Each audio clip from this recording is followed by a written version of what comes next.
Yes, hello everybody, and welcome to the third episode of Knowledge with Homage. I am your host, David Castle, also known as Homage. Today's talk on the 2nd of May, 2019, will be about white snakes and digital clouds, otherwise known as chemtrails, geoengineering, weather modification, whatever you want to call it. There's plenty of different words for this same thing. Basically, it's the things that are being spread into our skies every single day all across the world. A very important issue that often gets overlooked, completely on purpose, by the way. Nobody's really talking about this except people in the alternative movement, or whatever you want to call that. It's just something no one's talking about, It's happening right in front of our faces, right above our heads, but no one wants to go out a limb and actually talk about it because they haven't been told to by an authority figure. That's basically exactly why. It also has to do with the psychological phenomenon known as cognitive dissonance, which prevents people from acknowledging that certain things are happening because it goes against their existing belief system. So they just can't accept it. It's too crazy, man. They don't want to believe it because it turns the whole world upside down. They don't want to believe that these people in power, these authority figures, would do something so evil and so horrible as spraying toxic chemicals all over the population of the entire world. But that's exactly what they are doing, and it has been happening for a long time, at least 20 years. Probably longer than that, though. I mean, they've been experimenting on the people for a very, very long time. And it all has to do with controlling the people, keeping everyone in line, reducing the population, transhumanism. I mean, there's a lot of different factors that go into this. And we will come to that later on, but first I want to start out with my personal experience with the subject and just kind of give you some background on where I came from, because I think it's a pretty interesting story and it's something that a lot of people might relate to who's listening to this. And I realize with this podcast I'm probably preaching to the choir here. To be honest, I don't think anyone's even listening yet. Nonetheless, I'm still going to give you my story and let you know where I come from and what I think about this whole thing, and kind of let you know my personal experience with what happened. So when I was first introduced to chemtrails, when I first heard the term and kind of had someone explain to me what was happening very vaguely, I think I was in high school. In fact, I know I was in high school. I was probably like 16 years old. And somebody had mentioned that, these lines we see in the sky is a result of the government spraying us with these chemicals because they're trying to kill us or control the weather or whatever. I didn't really get a good explanation for why it was happening. I was just told that was happening. And I remember, very accurately thinking that was crazy and there was no way that could be happening because everybody would know, everybody would do something about it, and there's no way it could really happen. Just like what I used to think about 9/11. I used to think there was no way that could have been an inside job or perpetrated by anyone other than Al-Qaeda, like was the official story. But turns out I had a lot to learn.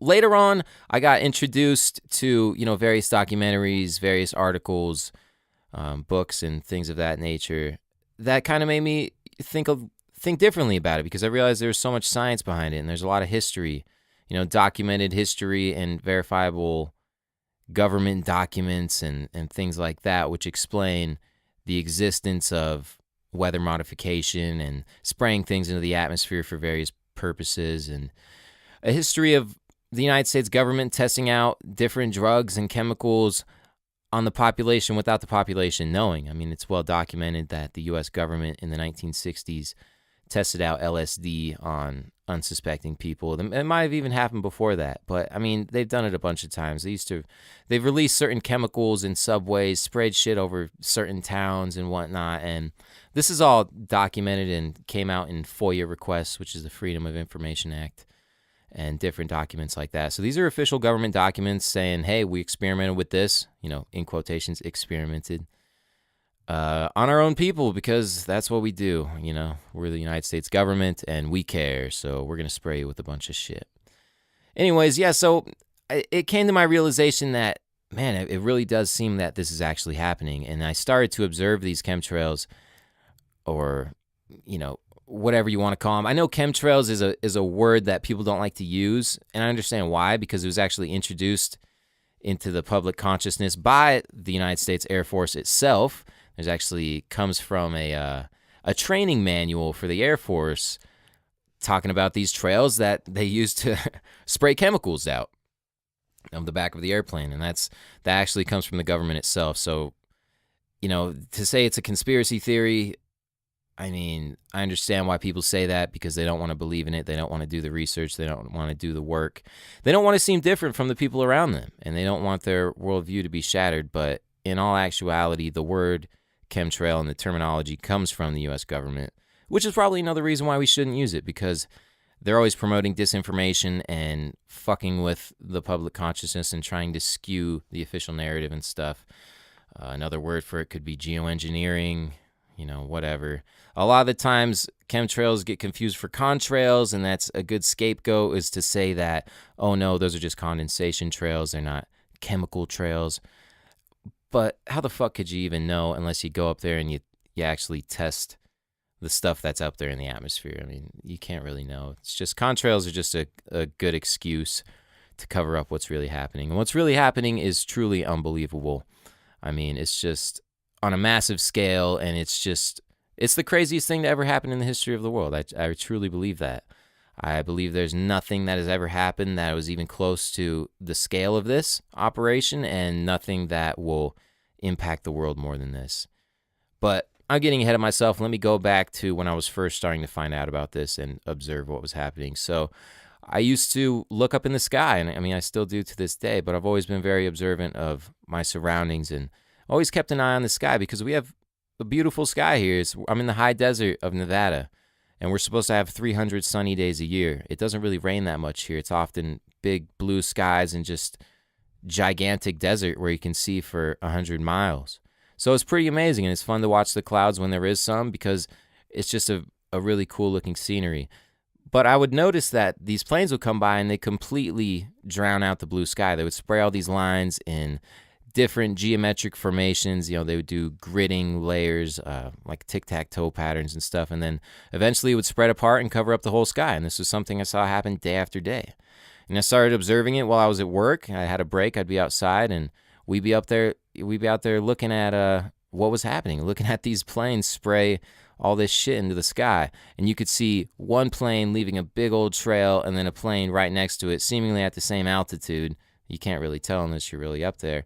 But it looked like they were around the same altitude, and then that plane wasn't leaving any sort of line. So, like, what was happening? That doesn't make any sense. The official story or the explanation they give you for contrails is that at a certain altitude, and when the conditions are right with the humidity and whatnot, there will be a condensation trail due to water vapor coming out as a byproduct of the combustion in the engines. So that's what leaves this white line in the sky, and it's supposed to dissipate. But it's definitely not supposed to go out and spread over the whole sky as it was doing. So, I mean, we saw it happen day after day, and it was so clear that it was happening. And then there would be storms and stuff, like it'd be a completely blue day, not supposed to rain, not supposed to get windy or whatever, and then they would spray the sky all day, and then the next day it would rain, or it would rain in Reno, north of us, or, they can create a storm, like they could spray a certain area to make a storm hundreds of miles away, if that makes sense, because you already have the clouds all in formation, they absorb the water vapor and stuff, and then you can go create a storm somewhere else.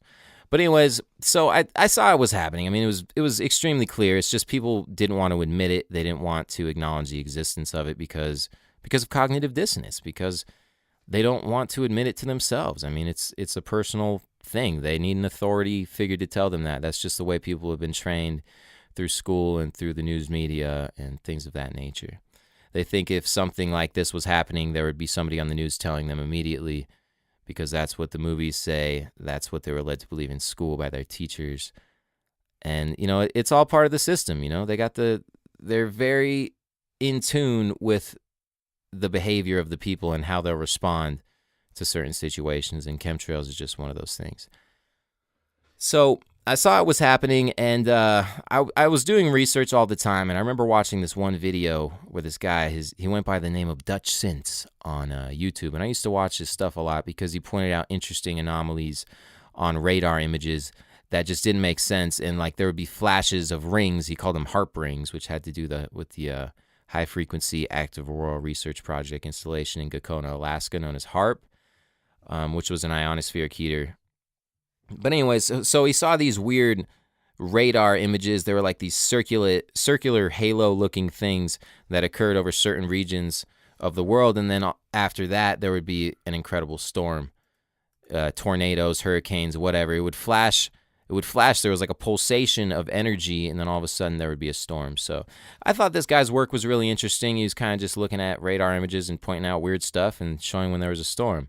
So I was staying up to date with that, and then on one of his episodes, he mentioned that there was a certain like government-funded education system, almost like a college, but it's just another branch of the government, and it was called the Desert Research Institute. So it's a research institute. College students go there, but they also have scientists working there. It's basically a big science facility where they're doing all this cutting-edge research or whatever.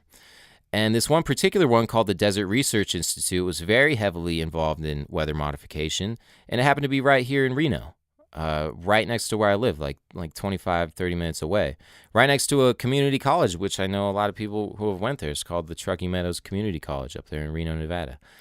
So the Desert Research Institute is right next to TMCC. It's a gigantic building, multi-millions of dollars, all government funded, taxpayer funded, rather.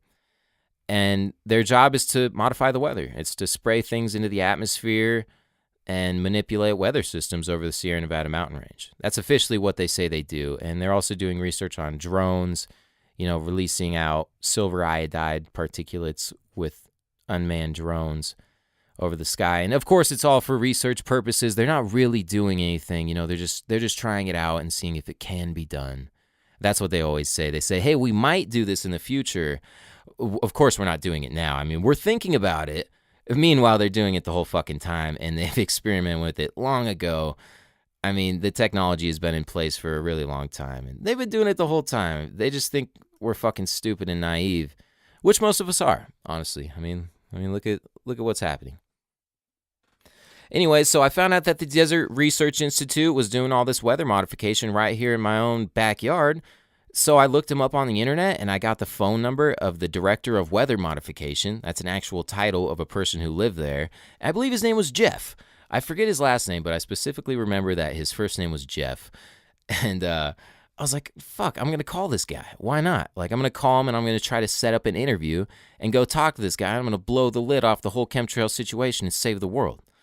And I was like, sick, so I'm going to do that. So I was just like, all right, I'm just going to call this guy. I remember I was at work, and there was a guy I used to work with. His name was Ed, still a good friend of mine. Older gentleman, really, really funny guy, but he was all about the chemtrail thing, too. I mean, he'd been seeing it for years before anyone even mentioned that it was a thing. He's just an observant dude, and he always knew it was bullshit and that, it was done for nefarious purposes. Obviously, that's why it's kept under wraps. But anybody who's observant of the sky can see that it's happening. And they might not always talk about it because it's taboo, but you can still see that it's happening. Anyway, so I decided to make a phone call to good old Jeff at the Desert Research Institute. Jeff is the Director of Weather Modification, and his phone number was just listed right there on the website. So I'm like, holy shit, I'm calling Jeff. And I gave him a ring. He answered the phone, and I said, hello? Is this Jeff? He says, yes. Desert Research Institute, Director of Weather Modification, at your service, or something along those lines. And I'm like, holy shit, this guy was really easy to reach. This is weird. And I introduced myself as an independent filmmaker. I said that I was doing research into weather modification and just wanted to learn more about it. And I was really interested in the work that he was doing, so I wanted to schedule an interview with him and see what he could tell me about the issue, about weather modification. And since he was the Director of Weather Modification, obviously he was the guy to go to. And he was really flattered by this thing. He was like really happy to be contacted and to have his existence acknowledged, I guess, because the response he gave me, he said, well, I'm really busy today, and man, I don't know if I can work it into my schedule. How about you come by tomorrow? And I'm like, holy shit, this fucking idiot. He says, just come by tomorrow. All right, I'll be there. So that night, I get together all these questions. I write like 100 note cards worth of questions that I'm going to ask this guy. I was really going to grill him and just fucking get him to admit to some shit, And I literally did. I made like 100 note cards, and then the next day I dressed up all nice, like button-up shirt and shit. And then I brought Ed with me, and Ed's older. He has like all white hair. And I've known the guy since I was born. You know, he's like one of my dad's best friends. So I got him to come with me too, to kind of make it like more legit. I didn't want to go by myself. I wanted to have him with me because we're going into some multi-million-dollar top secret government installation. It's just this fucking idiot just answered the phone and was like, "Yeah, come on in. You know, I'll put you on the list and then we'll let you in and stuff." And we're like, "Holy shit, okay." So yeah, the next day, dress up all nice. Me and Ed, I borrow a tripod from my friend Luis Mora, who's now a hotshot skateboard dude on YouTube. If you know Luis Mora pics, if you're into skating, I borrowed his tripod, got my VX2000, which is a camera, and then we're off the next morning. And we get in there. I remember walking into the building. It was a really, really big, super nice building. And heavy security around it, too. Like, you can't go into this shit all willy-nilly. You can go into, like, the front part, but to get in the back where they're doing all the research and the actual work, you need to have, like, a special key card and all sorts of scans and like some Mission Impossible shit. So we get in there, and then the secretary is sitting behind the desk, very, very big lobby foyer area. And we say, "Hey, we're here to see Jeff, the Director of Weather Modification. He should have told you guys about it. And we're just here to do an interview with Jeff, and we're independent filmmakers." And the girl looks at us like, "Who the fuck are these guys?" You know? But we were dressed up really nice, so it's kind of like they didn't know. She's like, "Well, where are you guys from?" I was like, "Oh, well, I'm a filmmaker. You know, I've made many films, so fucking don't worry about it, bitch. You know, just let me in." And then she's like, "Okay, well, go ahead." And so we're like, "Oh, holy shit, let's do it." And then we get taken. Actually, no, Jeff comes down to meet us in the foyer.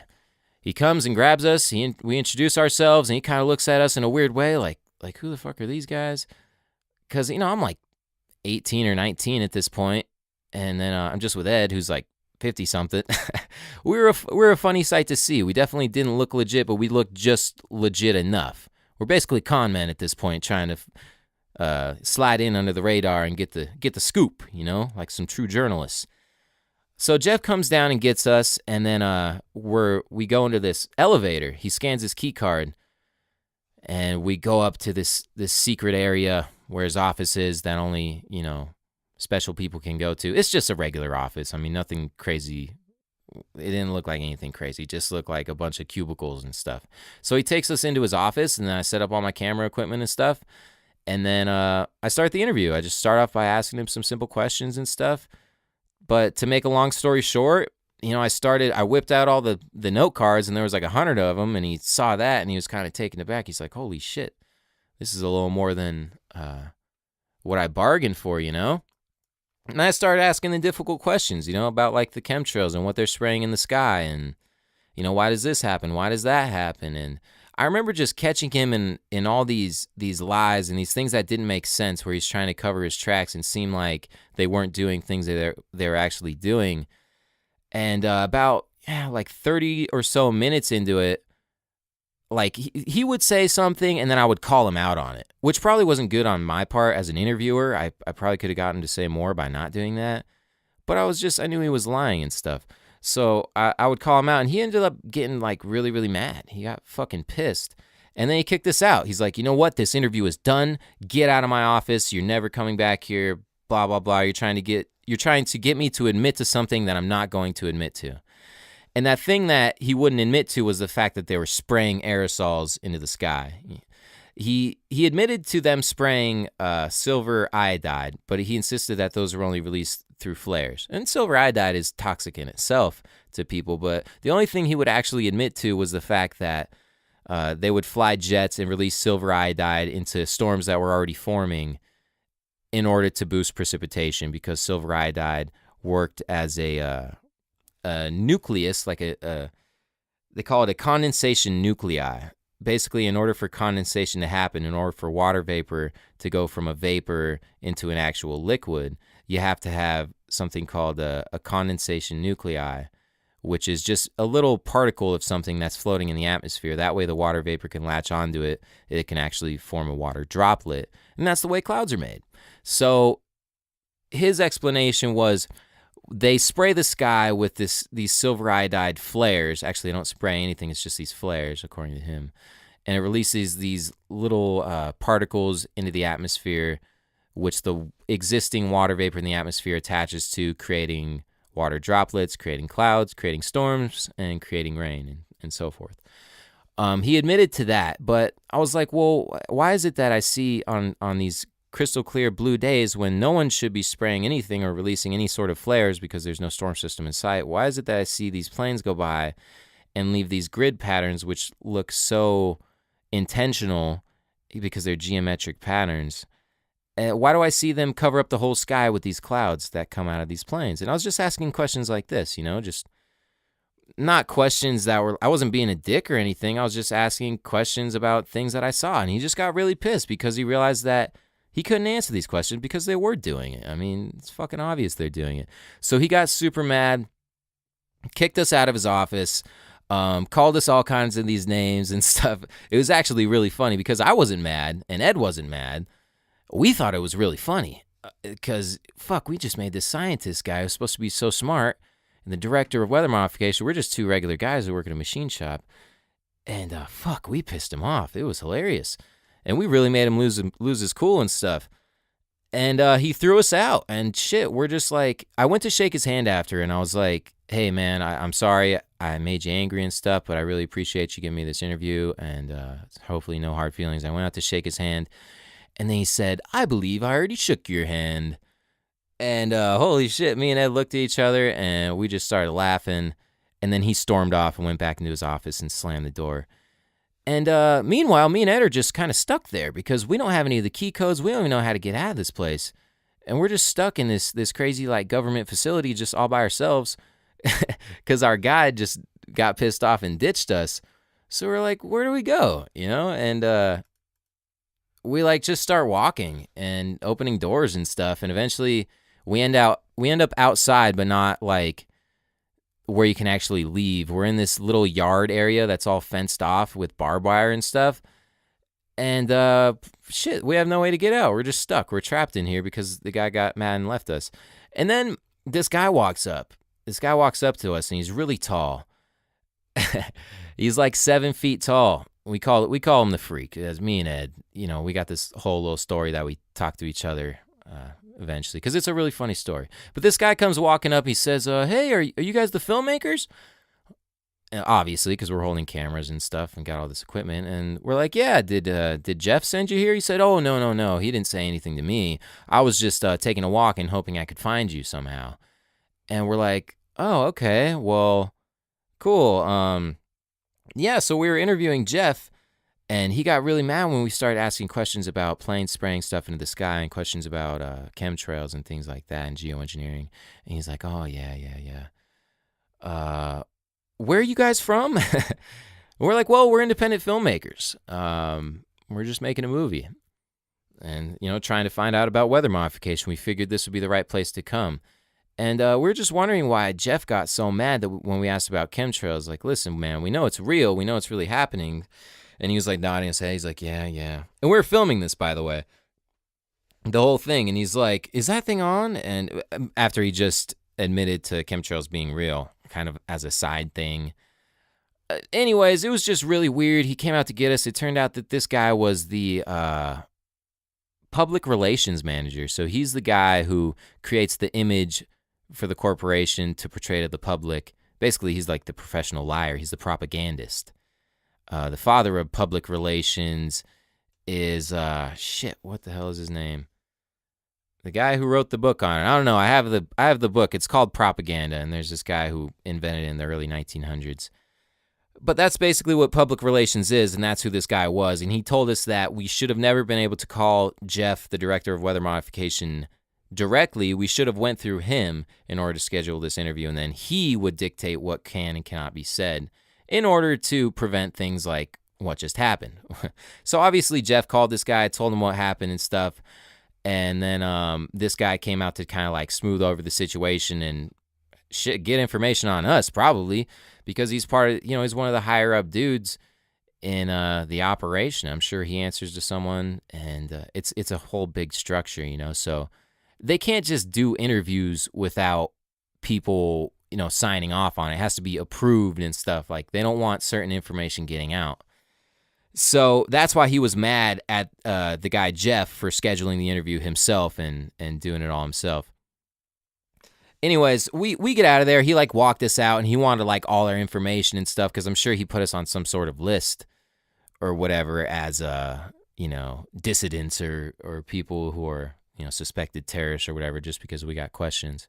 But that was just it was a crazy experience, seeing how pissed off this guy got when we started asking about chemtrails, and just knowing that it's happening right in our own backyard. And I'm sure they have these installations all over America and probably all over the world, because it has to be headquartered somewhere. And there's just a bunch of different places that it's happening at. Most people don't even know that weather modification exists, let alone that there's one, right next to their house if you live where I live. And like I said, I'm sure it's happening all over, and they're doing this research all over. And it's all funded through the taxpayer money. It's all filtered in through different grants and whatnot to different foundations and colleges and stuff. So kind of hard to trace the money or whatever, but at the end of the day, we're paying for this stuff ourselves. It's being paid for by the taxpayer. So that was like my first major experience with like getting into the actual industry and figuring out what's going on firsthand, which was really interesting. It turns out we called him back like a year later just to fuck with him, just to see, because he got so mad at us, and it's just, we find this so hilarious. So we wanted to call him and like give him a little prank call. So we called the Desert Research Institute and we asked for him, and they said that, he doesn't work here anymore. He got fired. And we're like, no way. When did he get fired? He said, it was about, this many months ago, which added up. It was exactly when we were there. So basically, we were like, well, why did he get fired? And he said, oh, well, he did something he wasn't supposed to, some sort of interview or whatever. And he ended up getting really mad. And then, he's just not allowed to do that, so we had to let him go. And we're like, holy shit, that's totally us. Like, we got this guy fired. I'm not necessarily proud of it, but, it was his own fault for saying yes to the interview.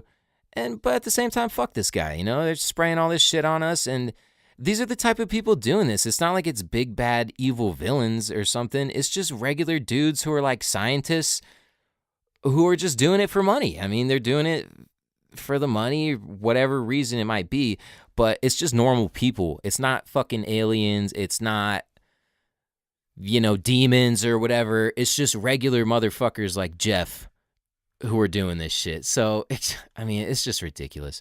But anyways, yeah, he ended up getting fired for that, which I find pretty amusing. Fuck him. Let's fire them all. But then again, I'm sure the guy he got replaced by is probably even worse, right? He's just better at following instructions and shit. Anyways, so that happened, and in 2015, I read a book called Chemtrails, HAARP, and the Full Spectrum Dominance of Planet Earth. It's written by Elena Freeland, and she's an incredible author, a great researcher, very, very intelligent, and this book is just full of information. It basically goes through the history of weather modification and things like that, and into the actual purpose of chemtrails and, who's doing it and why it's happening and all this shit. It's just an incredible book. I mean, it's a little hard to digest because it's a lot of scientific information, but I've always been good at understanding that kind of stuff. I went to school for science, and it's just been something I've always gotten. It just, I don't know, it makes sense to me. But I decided to write a song called Digital Clouds, and it was basically based on the information in this book and kind of put into layman's terms and turned into a rap song. So I made that song, I recorded it, we made a music video for it, and this was like the first thing I released. Musically, like my first music video, and it ended up just blowing up. Like I sent it to all these blogs and stuff and Facebook groups that had to do with geoengineering and chemtrails and all that type of stuff, and people started spreading it, and like overnight I just got hit up by so many people, and it was like it was one of those things that kind of went like viral, but like a little bit. It didn't get like 10 million views or whatever, but it was just kind of a lot. And I remember it just being crazy, having all these people reach out to me, all these activists and whatnot. They were just so stoked that we made this video. So that was cool. I mean, I put it out, and the information was out there, and it started being spread all throughout this like underground community of activists. And they liked this song. Like, it got used in a few different documentaries. I remember this one guy hitting me up, and he wanted to put me on like a billboard or something. That never happened, but I did get into a calendar, which is cool. The guy's name was Greg. I forget Greg's last name. Super nice guy though, and he's just really involved in the movement. But then I started getting the scoop on the movement too, which is like the anti-chemtrail movement or whatever, which I never signed up for this. I just wrote a song, dude. Like, I was just writing about what I thought, and it was just one song. Like, I've written a bunch of different songs, but this is like the one I'm known for or whatever. I'm the fucking chemtrail guy or whatever, which is cool. You know, I want it to stop just as much as the next guy, but anyways, it was just weird. And I remember talking to more people who were like involved in the movement and trying to expose what was really going on, and making videos or whatever, and holding conferences and stuff to kind of expose things. And then I realized that there was like a bunch of, they call them shills in the movement, like people who release contradictory information in order to obfuscate the data, in order to confuse things and muddy the waters, if you will. And they're like these government, like CIA agents who infiltrate these movements and spread a bunch of bullshit. Like, some of the stuff they say will be true, but then some of it won't. So it'll lead people astray. And this is just, it's a disinformation tactic that the CIA uses and different organizations like this in order to infiltrate movements and just kind of make sure they don't go anywhere and fuck with them and stuff. And this happened with a lot of movements throughout history. I mean, it happened, with people who are against the Vietnam War. I think the Black Panthers were infiltrated by these people. I mean, it's just something that happens, It's like when people go undercover and join the fucking Hells Angels and stuff. There's people doing this in the chemtrail movement. And it was just weird to see that. I was like, holy shit, it's like I'm in a soap opera, because this guy, they're telling me, well, you can't trust this guy, and oh, this guy's done some really weird, questionable stuff, so we kind of think he works for the government. And then, like, they're just going over all these people whose documentaries I'd actually seen, and fuck it, I'll just say it. The guy's name is Dane Wigington, and he runs, he made the movie, I think it's What in the World Are They Spraying or something like that, and he's just one of those guys that's like promoting this disinformation.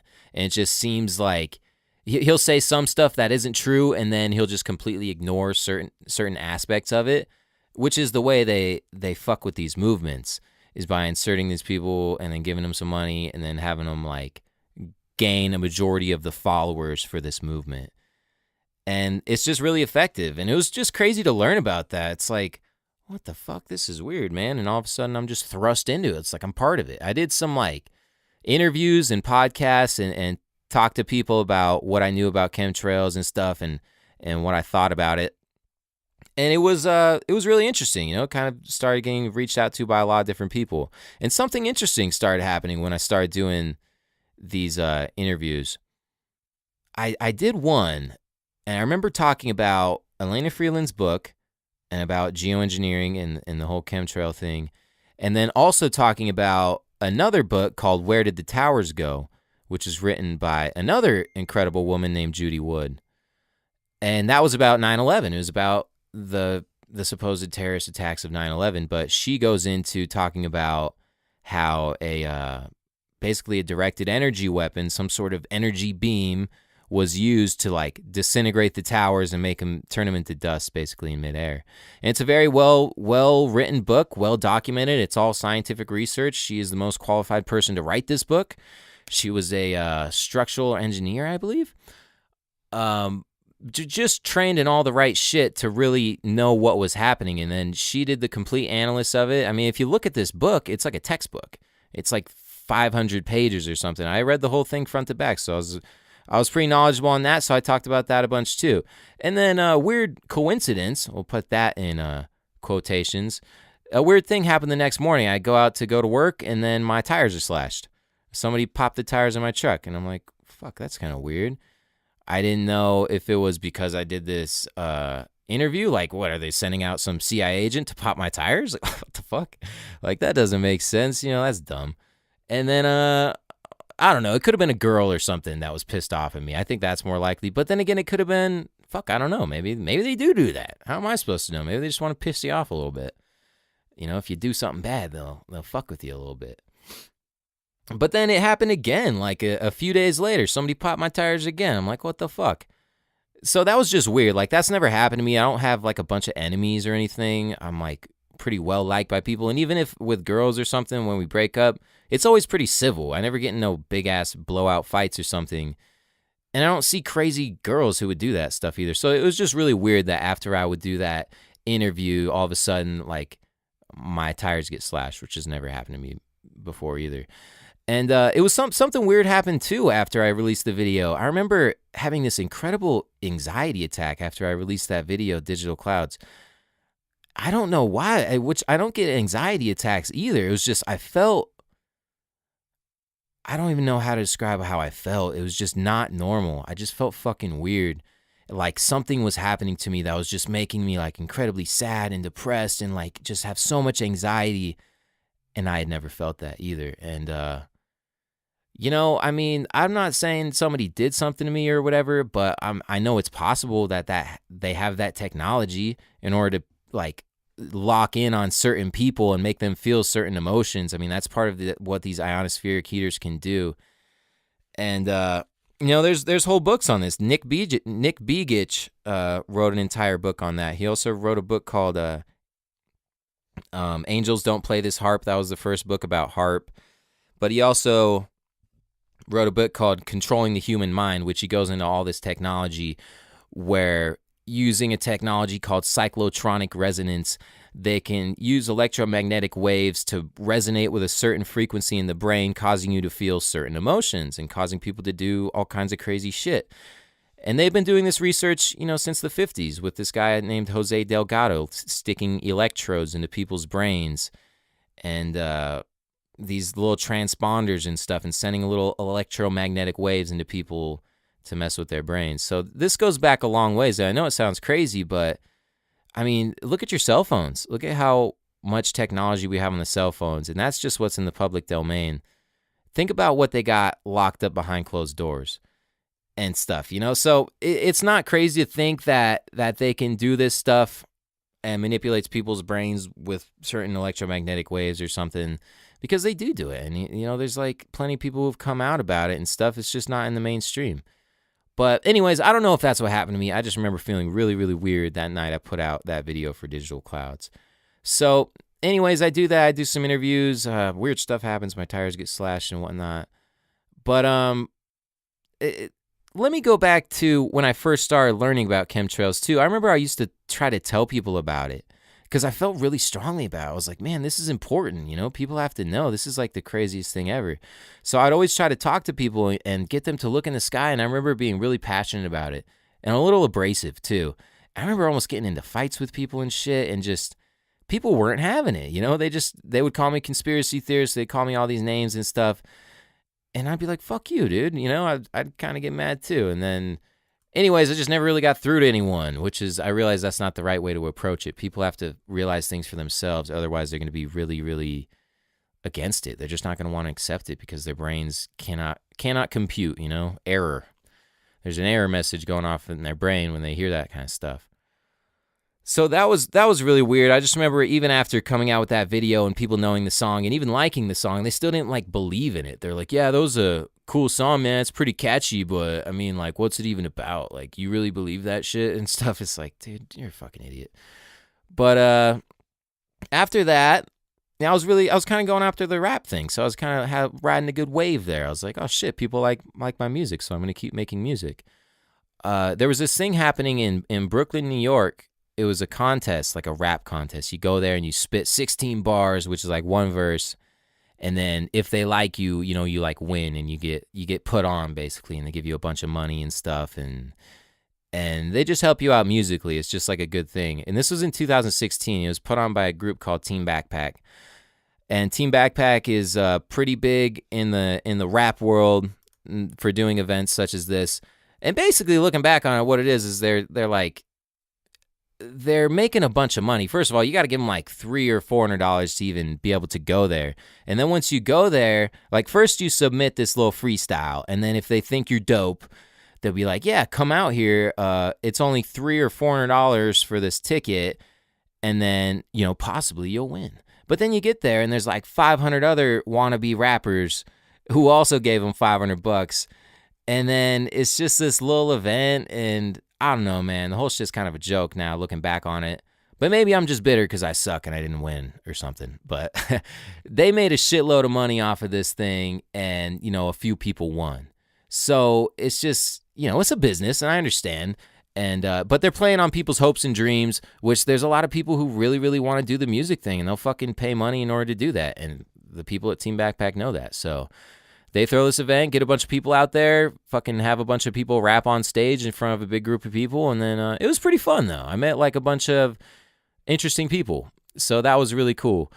But let me get into another story, which is something really crazy. So while I was there at this event in Brooklyn, I went there by myself. I stayed at an Airbnb, and I just went to this event. Like, I was there for a week in New York City, and just chilling. And I went there for this event because maybe I would win. I don't know. I went there, and I think it was after I did my verse, maybe on like the second day or something. I was hanging outside the venue. And like I said, the venue was in Brooklyn, and it was like a cool spot. It was just this big warehouse type thing that they set up a stage on and stuff. And I remember going outside the venue because I was sick of rap at that point. It's like everyone's rapping and freestyling, and there's like 700 people that are all trying to be rappers. And it's just like, man, this shit's kind of whack. Like, I kind of don't even want to be a rapper anymore after seeing all these people, Like, I don't know. I just wasn't into it. So I went out and just hung out like by myself across the street, and I was just drinking a beer and like just chilling, And all of a sudden this guy comes up to me. And he's this Indian guy with the ponytail, and he introduces himself, and like he just started hanging around. We just started chilling, and he gets a couple beers too. We're just chilling and talking and stuff, and he was a nice enough dude. But now looking back on it, he was like suspiciously nice. It's like, and why did he come up to me and want to hang out and stuff? It was just really weird. And then he kept saying that he wanted to take me to this studio in Queens, in Jamaica, Queens. He said his homie's got this studio that's super legit, and he wanted to take me there so he could show it to me, and I could like rap there or whatever. And I'm like, nah, that's cool, man. Like, I don't even know this dude. Like, why the fuck is he inviting me to some studio? He doesn't even know me. He doesn't know any of my music or anything. Like, what the fuck? And he's like, oh, come on, man. It'll be fun. Like, how many of these other guys can say they went to a real studio in New York City? And I'm like, yeah, man, nah, I'm cool.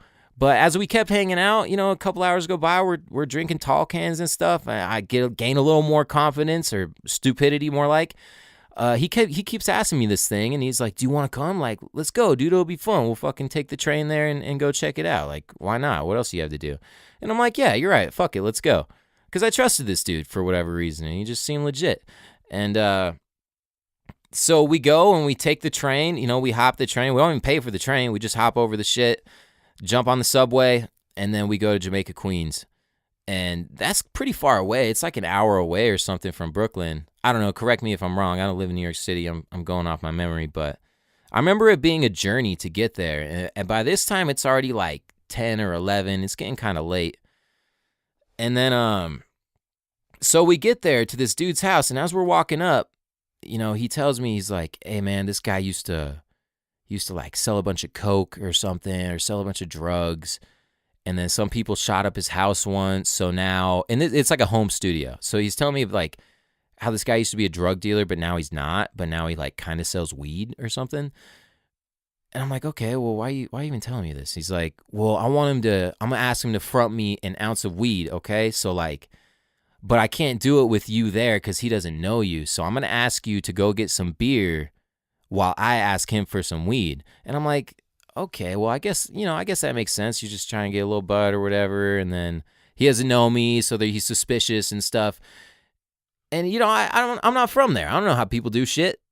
Yeah, I totally understand if a drug dealer's suspicious. Fucking drug dealers are suspicious. That's just the way it goes. And I'm like, okay, whatever, that's fine. Just give me some weed, And we get there, and it's this Jamaican guy. And fuck, what was his name? I forget his name, but I just remember he was super Jamaican, and he was like an older dude. He was like 40 or 50 or something. And we get in there, and we're chilling, and he says that thing. He's like, hey, want my homie to go get some beer? And then I'm like, yeah, I'll go get some beer. And I went and picked up some Red Stripe, as a courtesy to the Jamaican dude. And then I get back and we just started drinking, smoke some weed, listening to beats. And I remember they were really into 50 Cent because apparently 50 Cent's from Jamaica, Queens. And we're just listening to all these beats and just freestyling and stuff. And it turned out the Indian guy freestyled a little bit. And I'm talking Native American Indian, not like from India Indian. But I started learning, we started like telling these stories, and we get on the topic of like the New World Order and Illuminati and shit like that. And then it turns out that this guy, the Indian dude, was staying at the French embassy with some woman, and that his stepdad was the fucking chief of some tribe in South Dakota. And then right after that, which is weird, that whole shit happened with the pipeline. Remember the pipeline in South Dakota where all these people from that tribe in South Dakota were like fucking protesting, and it was all in the news, and it was like this crazy thing? His dad was the chief of that tribe, his stepdad. And he was talking about how his dad went to Iraq to do some missionary work and then got fucking kidnapped by Saddam, and then Muhammad Ali went and saved his dad and like got him out of jail. And I was like, what? This is the craziest fucking story I've ever heard. So your dad, the Indian chief, went to Iraq to do some peace work. He called it peace work, like he's spreading peace or whatever. And then Saddam threw him in jail, and then the only person from America that Saddam Hussein would talk to was Muhammad Ali. And then Muhammad Ali flew to fucking Iraq and then freed all these people. And that's actually happened. Like, that's a fact that happened. Did you guys know that? Like, I didn't know that. And I was just like, that's fucking weird. And then he's talking about how he was like on some retreat, some fucking Indian thing where they're like riding horses around and stuff. And then he met some kid who's just like wandering through the fucking desert or the South Dakota or whatever and needed a place to stay. So we took this kid in, and it turns out this kid was a Rockefeller. This kid was like an heir to the Rockefeller dynasty, super fucking rich, and just they became good friends with him. And the kid took him to New York to all these mansions and stuff like the Mr. Deeds movie with Adam Sandler. Like, that's how it sounded like. I was like, well, this is fucking weird, man. So this guy's dad got kidnapped by Hussein, and then he knows the Rockefellers. Okay, this is a weird coincidences. But I wasn't really on like alarm. I wasn't on alert because I was drinking and stuff, and I like trusted this dude. And then the other Jamaican dude starts talking about how he knows the fucking Rothschilds. Like, his wife used to work for the Rothschilds. I'm like, what the fuck? This is weird as shit. So this guy knows the Rockefellers. This other Jamaican dude knows the fucking Rothschilds. Like, what an unlikely combo. Like, an Indian guy and a Jamaican guy. Like, those are supposed to be the two trustworthy motherfuckers, I could understand if it was like some white Agent Smith looking motherfuckers in some suits coming up to me and doing this shit. I'd be like, no way. But it's like these dudes who are really like unsuspecting, they just look really casual and stuff. But it was really weird, the links and the ties that they had. And it turns out they had met through the Rockefeller kid. Like, that's how they met. And all this stuff was like, it was kind of raising red flags in my mind and stuff. And then, anyways, we continued smoking weed and just chilling, and like, they seemed cool and stuff. So I'm leaving now. It's like 2 or 3 in the morning, and I'm like, dude, I got to find my way back to Brooklyn. Luckily, I wrote down the instructions in my phone, like what buses to take and stuff, or what subways, or else I probably never would have got back to the place I was staying. But so we leave the spot, right? Say peace out to the Jamaican dude. And then the Indian guy was staying somewhere in Queens, apparently at the French embassy with some chick who works for the French embassy. But now I'm looking back, I don't know if I believe any of this shit. Like, how the fuck am I supposed to know, But I remember asking him about the weed, right? Because remember, he said he was going to send me off to get some beer so he could buy some weed. And he didn't want me there. So I was like, oh, yeah, did you ever get that weed? And he's like, huh? He's like, what weed? I was like, dude, you said that you were going to, like, that's why I went to go get beer. You're going to ask him for some weed. He's like, yeah, no, he didn't have any, or like wouldn't give me any or whatever. And I was like, okay, I could tell he's obviously fucking lying about it now. And I'm like, why the fuck did he want me to leave? So it was just really weird, and I'm like putting all these pieces together in my head, and things were just really weird. So he left, went his separate ways, and then I start walking, 3 a.m, fucking New York City, in Jamaica, Queens. Like, I don't know where the fuck I'm at. I'm looking for the subway. And then all of a sudden, all this weird shit starts happening with my eyes. I start seeing all these like bright flashes and stuff that's never happened. I've always had perfect eyes. But I'm seeing all these flashes and just really weird stuff. And I remember having this huge anxiety attack and feeling super depressed and just feeling really, really weird. Like I've never had these feelings before. And then all of a sudden, after I leave there with these two suspicious motherfuckers, I start having all this weird shit happen to me. And it's like, dude, it was just so fucking weird, man. Like, I don't know what they did. It was just, I don't know, man. I don't know how to describe it. Anyways, I eventually got back to where I was staying.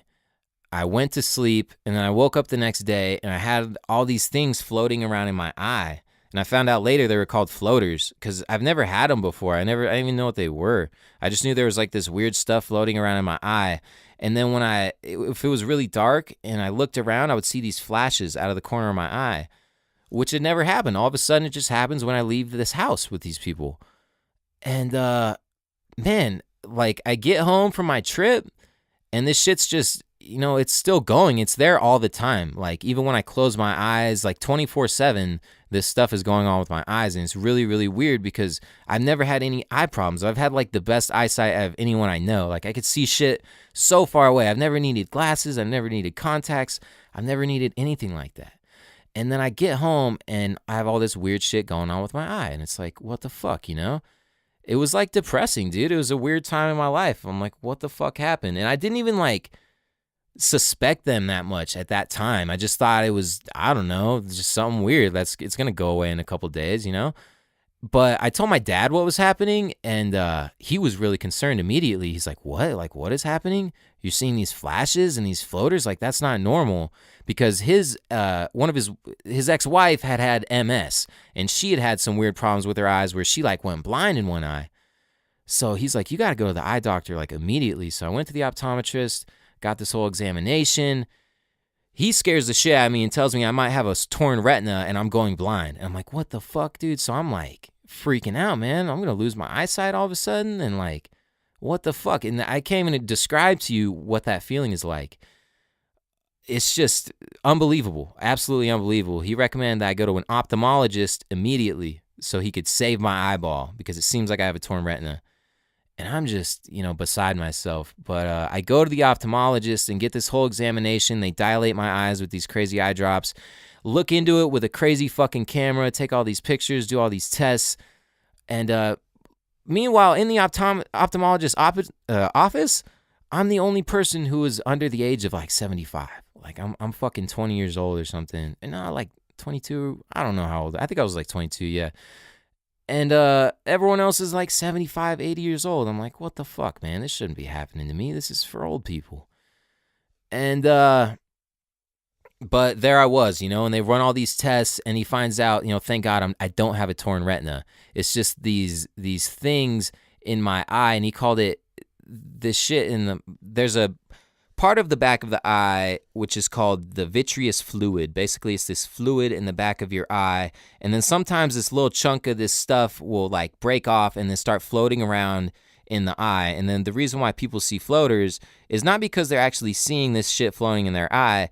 They're seeing like a shadow of it when the light goes through your eye. I don't know. The eyes are very complex. It's a really weird thing.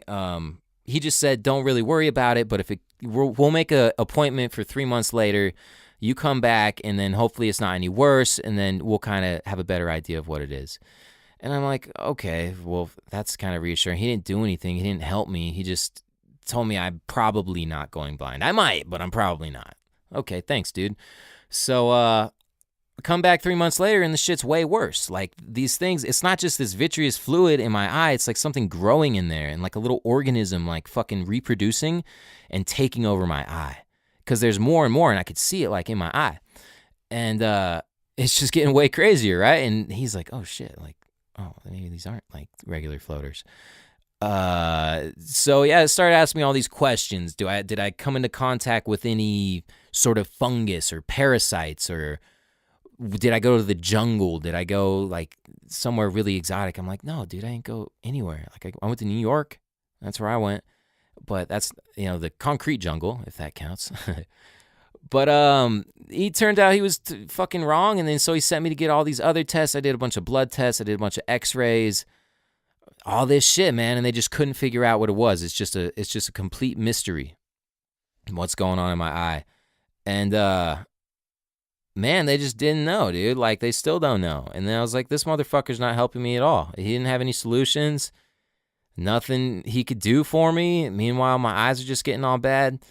And I didn't know why. And then that was the point when I realized, like, how weird it was, what was happening in my eye, and how, like, not normal it was, and the situations which led to it. Like, the second I left there with these two suspicious dudes is when this shit started happening. So I'm like, man, why? Like, it seems like these people did something to me. I know how crazy that sounds.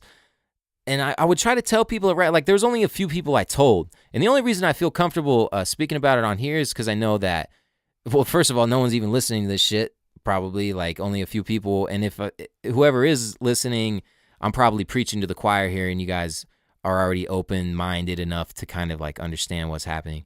So, like, it just really seemed like these people did something. Maybe they put something in what I smoked. Like, what the fuck was it? Like, these, I don't know, man, these little nanobots or some shit. Just shit didn't make sense. It seems like there's something living in my eye and taking it over. And then I was like, whoa, that doesn't make sense. Like, if I was a threat or whatever, and they were mad at me for making this song about digital clouds, which obviously I assume that's what's going on, like, why wouldn't they just kill me? What the fuck? They just put a bullet in my head or whatever. Why you just fuck up my eye? But then, man, maybe it was like a year later. I don't know. I listened to this guy named Alan Watt, not to be confused with Alan Watts, who is this Buddhist guy. I'm talking about Alan Watt, who is this really cool researcher who does all these talks, and he has a website called Cutting Through the Matrix. That's also what his podcast is called. It's called Cutting Through the Matrix. I highly recommend it. Very, very intelligent dude who has a lot we can learn from him. But I remember hearing him in one of his talks say that throughout history, you know, there's been this fucking, whatever you want to call it, Illuminati, people in control of the world who have always maintained power. And this goes back to, like, ancient times. And they've always been doing it. And then whenever someone tries to fucking expose them for what they're doing and, like, catches on to what they're doing, they'll blind them in the eye. Like, for seeing too much. Blind the eye of he who sees too much. That's like an old Freemason term. And, you know, like the all-seeing eye in the fucking pyramid, right? That's because they're illuminated. They see more than the average person. So they're very interested in symbolism. So maybe, like, it rang a bell in my head. I'm like, oh shit, maybe that's why. Maybe it's like a symbolic thing. They're fucking trying to blind the eye of he who sees too much. I saw too much and fucking sang about too much, and now all of a sudden they blinded my eye. And I don't know, man. Maybe that's too fucking far out there. I just wanted to relay that story. I'm still living with the eye thing, and now it's in both eyes, and things are just all crazy, man. I've been trying, like, alternative remedies. I noticed that certain things I eat make it worse or make it better, and, like, acidic things make it way worse. And I've talked to people in the chemtrail community, like activists and stuff, and they fucking totally think that they did something to me. I mean, there's a lot of stories of people getting really fucked with by these people, you know? Like, they don't fuck around, dude. I don't know. I just wanted to relay that story to you and let you know what's going on to me. I mean, I still have it happening all the time. I see it right now in my eyes. It's in both eyes now. And I don't want to tell this story to, like, bitch or whatever and complain about what's happening. I just want to let you know that this happened to me and this is my experience. So, you know, it is what it is. I wouldn't, like, take back the song because people enjoy it and stuff, and I understand it. And who knows, maybe it's all coincidence, and for some reason, you know, this mysterious infection just happened out of nowhere, and I'm the only one who has it. I don't know. But I know it's just a very weird chain of events. And fucking A, here I am, though, and I'm still alive, and I'm not silenced by any means. You know, if that was their goal, dude, I don't know, man. It's just a very strange thing. So at least I got that out there in the open. And, man, that's taken up a lot of time just telling these few stories. And I know the chemtrail thing it's a global thing, and it involves all of us. And I will talk about that in the next talk, just kind of like the purpose of what's going on with geoengineering and what they're spraying and why they're doing it and what the goal is of it and stuff. But I think it's interesting to start with my personal experience with the subject and kind of lend more of a human factor into it because, we're real people. This is happening to individuals, It's easy to think of people as a whole and like there's 7 billion of us and stuff, but at the end of the day, it's all individuals. It's one mind, it's one brain, it's one fucking person, and there's a lot that one person can do. There's a lot that you can do and a lot that you're capable of, and that's the ultimate enemy of this system is the individual and a person with a mind and a person who's willing to fucking speak out and do what they got to do and be different, and use your own mind and stuff. So I hope you take something away from this talk. I hope it doesn't like depress you or whatever, and just know that I'm doing great. I'm doing fine. So it's all fucking good. Just wanted to let you know what's happening. And that is episode 3 of Knowledge with Homage, with an emphasis on digital clouds for today. I'll be doing my next talk sometime soon. I'm trying to put them out weekly. So I hope you enjoyed this talk. I hope I didn't ramble on and repeat myself too much. And I'll see you next time. Thank you so much for listening. Love each other. Be good for each other. Fucking do all that good stuff. Hug and kiss your family. Thank you so much for listening. Have a great day.